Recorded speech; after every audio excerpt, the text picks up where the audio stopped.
Doctor સાહેબ હા હું તો જોવો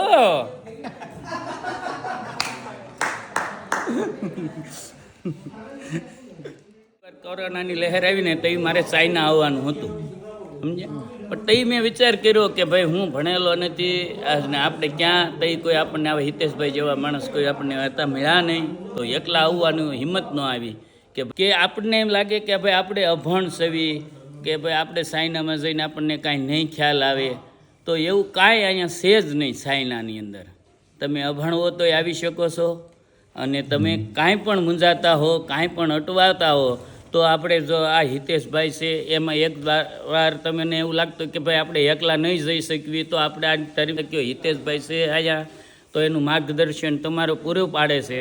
અને કોઈ પણ કે ભાઈ તમને કાંઈ એવો વિચાર ન આવ્યો હોય તમને કાંઈ પણ સલાહ સૂચનની જરૂર હોય તો તમને હિતેશભાઈ પૂરું પાડે છે. આપણે અભણ માણા હોય તો કે એવું નથી કે ભાઈ આપણે અહીંયા ન આવી શકવી.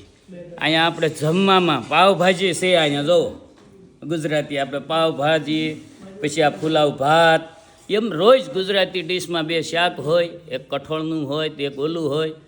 અને કોઈ પણ જાતનું કહો ભાઈ આપણે ટ્રેનમાં જવું છે ક્યાંય પણ મેટ્રોમાં જવાનું છે કે આજ બીજે ક્યાંય પણ ખરીદી કરવા અથવા કોઈ પણ ધંધાની આપણે ફેક્ટરીની વિઝિટ લેવા તો એ પોતે સાથે આવે છે.